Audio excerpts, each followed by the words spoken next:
শুভ সন্ধ্যা সবাইকে। একটা বিশেষ কারণে আমার আজকে লাইভে আসতে হলো। আজকে আমাদের ত্রিপুরার বিধানসভার দুইজন বিধায়ক সুদীপ রায় বর্মন এবং আমাদের আশিস সাহা, ওনারা বিজেপি এমএলএ পদ থেকে পদত্যাগ করেছেন এবং তারপরে তারা দিল্লিতে চলে আসে। এটা একটা কোইন্সিডেন্ট যে আমিও সেম ফ্লাইটে 12:40 যে ফ্লাইটটা, সেখানে আমিও আজকে আসি। আমি গত শনিবারে গিয়েছিলাম, তো আজকে আমার পার্লামেন্ট সেশন বিকেলে 4টা থেকে, তার জন্য আমিও 12:40 যে ফ্লাইট দুপুরে, সেই ফ্লাইটে আমিও চলে আসি।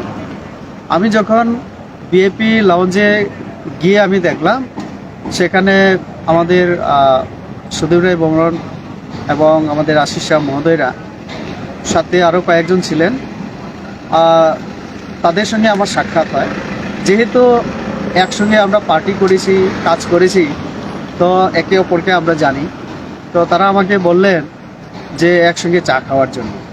তো আমি চা খেতে তাদের সঙ্গে বসি, যেহেতু সবাই পরিচিত। এবং সেই সময় হয়তোবা তাদের কেউ ফটো তুলেছেন এবং সেটা সোশ্যাল মিডিয়াতে ওনারা পোস্ট করেছেন। তারপর থেকে এই অবধি আমি এখন পার্লামেন্ট হাউজের সামনে আসি। জাস্ট পার্লামেন্ট থেকে আমি বেরিয়ে, যেহেতু বারবার ফোন করছিল অনেক মিডিয়া থেকে, অনেক আমাদের কার্যকর্তারা, তো তাদের ভুল ভাঙার জন্য, পরিষ্কার করার জন্য আমি আজকে লাইভে এসেছি।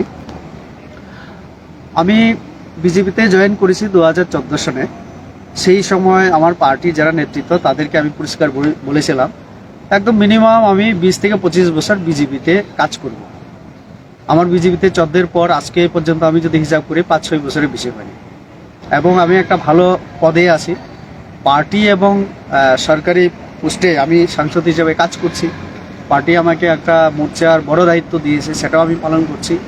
তো কাজেই তাদের সঙ্গে যেহেতু পরিচয় আগে থেকে, তো সেই সুবাদে একসঙ্গে চা খেয়েছি। কিন্তু সেটা যদি সোশ্যাল মিডিয়াতে দিয়ে পোস্ট করি, কেউ যদি এই কথা বলার চেষ্টা করে যে রেবতীও বিজেপি ছেড়ে চলে যাচ্ছে, তাহলে এটা ভুল হবে, এটা অন্যায় হবে।